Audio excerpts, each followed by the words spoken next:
नमस्कार दोस्तों PCS academy में मैं आप सभी लोगों का स्वागत करता हूं। और दोस्तों आज के डेट में हम लोग जीएस मेंस पेपर सेकंड का लेक्चर देखेंगे। और इस पीडीएफ में हम लोगों ने लास्ट लेक्चर में आधी चीज़ें कंप्लीट कर ली थी। ई गवर्नेंस चल रहा था और ई गवर्नेंस की समस्याओं को आज की डेट में हम लोग देखेंगे। तो अब कौन कौन सी समस्याएं आती हैं इन चीज़ों को आज हम लोग देखेंगे। दोस्तों आप लोगों को ये वीडियो अच्छा लगता है तो वीडियो को लाइक कर दीजिएगा। और ई गवर्नेंस से संबंधित चीज़ें जो हैं लास्ट लेक्चर में हम लोगों ने देखी थी। अब आज की डेट में ई गवर्नेंस की समस्याओं को देखेंगे। तो देखिए ई गवर्नेंस में क्या होता है कि अत्यधिक निगरानी की समस्या आती है कि जैसे व्यापक पैमाने पर सरकार के साथ जो इलेक्ट्रॉनिक रूप से संपर्क में रहने वाले इलेक्ट्रॉनिक रूप से अत्यधिक सूचनाओं का आदान प्रदान से नागरिकों की निजता भंग हो जाती है। तो ऐसा लगता है। और क्या है कि जैसे इसमें अगली समस्या आती है लागत की कि जैसे ई गवर्नेंस में सबसे जो प्रौद्योगिकी है संबद्ध प्रौद्योगिकी है उसके विकास एवं क्रियान्वयन में अत्यधिक धन व्यय होता है। तो ये भी एक बहुत बड़ी समस्या निकल कर आती है।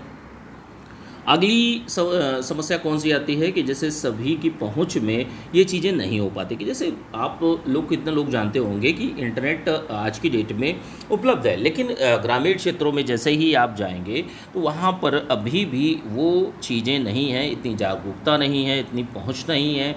ई गवर्नेंस से तात्पर्य लगाया जाता है कि सरकार की सूचना और सेवाएं सभी तक नागरिकों की पहुंच हो सकती है। और एक लोकतंत्र के लिए ये अच्छा भी है, लेकिन इसका मतलब ये नहीं है कि सभी नागरिक स्वतः सूचनाओं और सेवाओं को प्राप्त करने की स्थिति में हैं।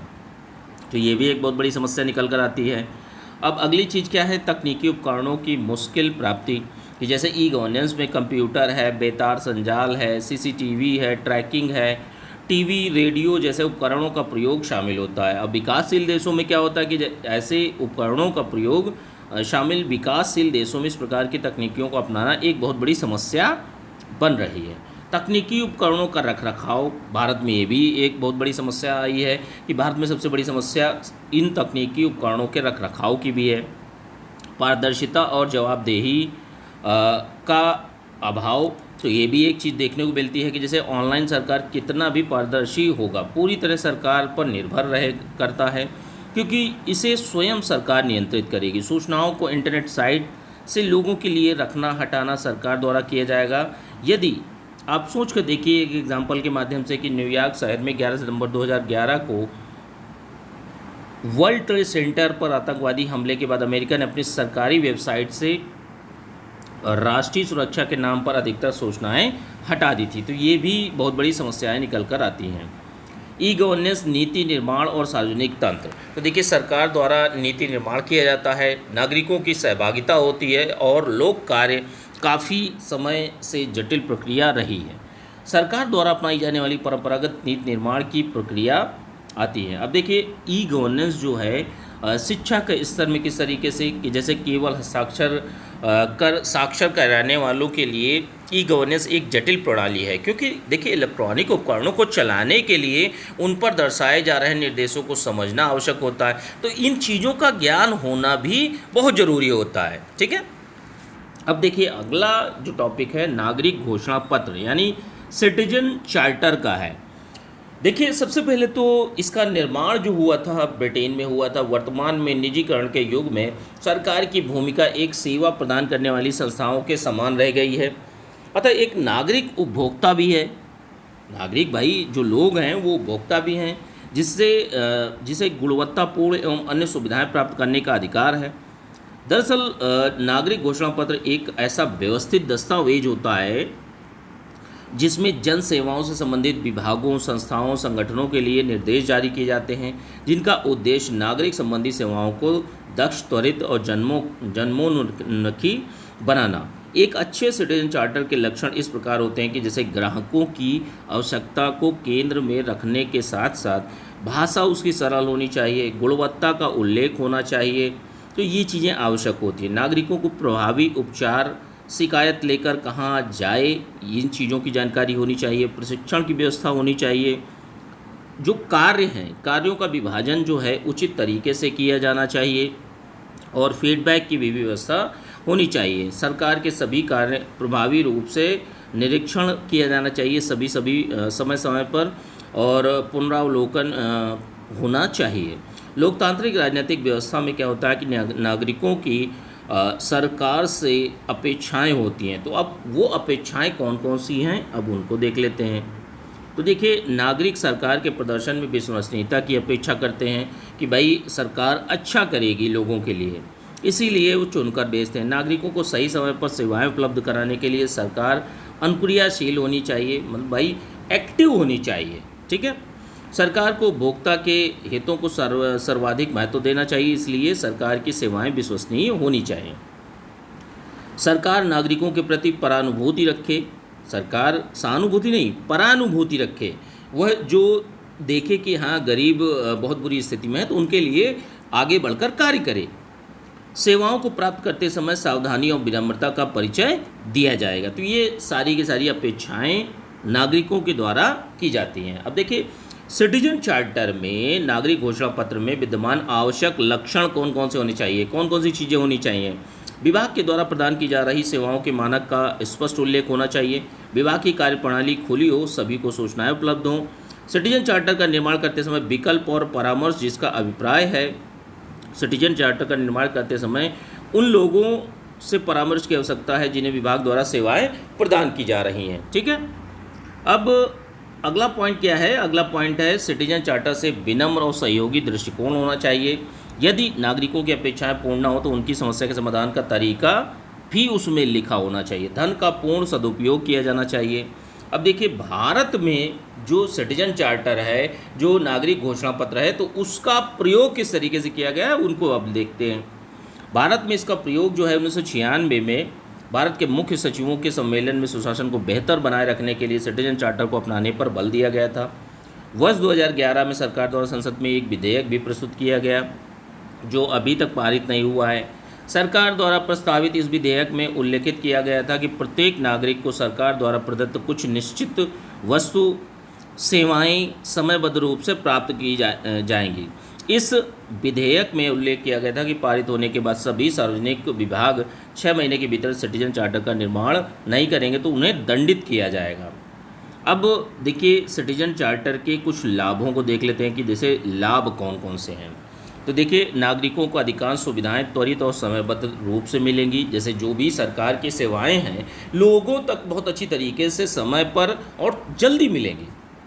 नागरिकों को सरकार और प्रशासन की कृपा पर नहीं रहना होगा। भाई नागरिकों को भी पता होगा कि भाई अब ऐसा नहीं है कि जो सरकार के ऊपर डिपेंड है कि भाई सरकार देगी तभी हम आगे कार्य करेंगे। इसके द्वारा एक केंद्रित प्रशासन का निर्माण होगा। सरकार को द्वारा दी जाने वाली सेवाएं लोगों की मांग पर निर्भर होंगी, प्रशासन के विवेकाधिकार पर नहीं निर्भर होंगी। कहने का मतलब है प्रशासन के विवेक पर नहीं, लोगों की मांग पर सेवाएं दी जानी चाहिए।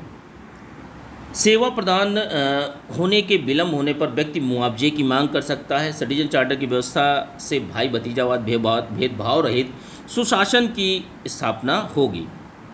अब देखिए, द्वितीय प्रशासनिक सुधार आयोग ARC की जो रिपोर्ट थी दूसरी, तो नागरिक चार्टर के संबंध में, जो सिटीजन चार्टर है उसके संबंध में कुछ अनुशंसाएं की गई थी। क्यों आवश्यकता है आखिर, कि देखिए प्रशासनिक पारदर्शिता बनाए रखने के लिए कि जो प्रशासन है उसमें भाई भतीजावाद, भ्रष्टाचार, ये सारी चीज़ें गड़बड़ियाँ ना हो, इनको दूर करने के लिए, पारदर्शिता बनाए रखने के लिए जो सिटीजन चार्टर है वो बहुत ज़्यादा ज़रूरी है। प्रशासनिकों को नागरिकों के अनुकूल बनाने के लिए कि भाई जो प्रशासनिक अधिकारी हैं वो नागरिकों के अनुकूल बन सकें, नागरिकों के अनुकूल जो सेवाएं हैं उनको प्रदान कर सकें।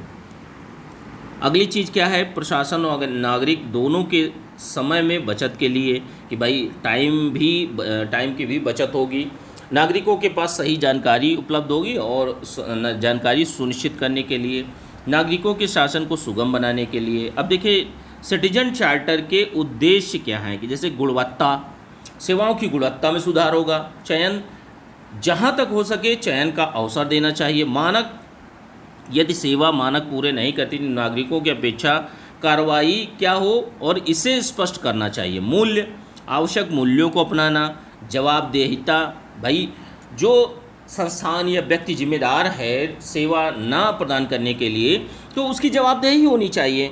ठीक है, पारदर्शिता, नियम, क्रियाविधि, स्कीम, शिकायत के संदर्भ में पारदर्शिता सुनिश्चित करना। तो ये सारी की सारी चीज़ों के उद्देश्य से ही सिटीजन चार्टर जरूरी है। ठीक है, अब देखिए कौन कौन से बिंदु सिटीजन चार्टर के अंतर्गत हैं कि जैसे एक दृष्टिकोण व मिशन वक्तव्य है, संगठन के द्वारा कार्रवाई एवं एक व्यवसाय का ब्यौरा, ग्राहक उपभोक्ता का विवरण, प्रत्येक ग्राहक समूह को उपलब्ध कराई जाने वाली सेवाओं का विवरण, शिकायत निवारण एवं इस तक पहुंच का विवरण और ग्राहकों की अपेक्षाएं। तो ये सारे के सारे इसमें बिंदु शामिल हैं। नागरिक घोषणा पत्र को बेहतर रूप से लागू करने के लिए अब कौन कौन से सुझाव हैं उनको भी देख लेते हैं कि जैसे नागरिक घोषणा पत्र, सूचना का अधिकार, जनसंपर्क के मुद्दों पर प्रशिक्षण व जागरूकता बढ़ाई जाए, भर्ती प्रक्रिया में वैज्ञानिक और सेवा दृष्टिकोण के कर्मियों के आधार को बढ़ाया जाए, और क्या है कि जैसे जो पद सोपानिक दृढ़ता है उसको कम किया जाना चाहिए, एक टीम संस्कृति को बढ़ावा दिया जाना चाहिए कि भाई ऐसा नहीं है कि आप ऊपर वाला डीएम बोलता है मैं डीएम हूँ, ये है वो है, अपने एक लाल फीता शाही छोटे अधिकारियों पर उतारता है। तो ऐसा नहीं होना चाहिए। ऐसा होना चाहिए कि जो बड़े अधिकारी हैं छोटे अधिकारियों के साथ में मिलकर एक टीम भावना के साथ में कार्य को करना चाहिए। नागरिक घोषणा पत्र के श्रेष्ठ अनुभवों की सूचनाओं को बेहतर करना, बेहतर रखरखाव करना, तुलनात्मक विश्लेषण किया जाना चाहिए।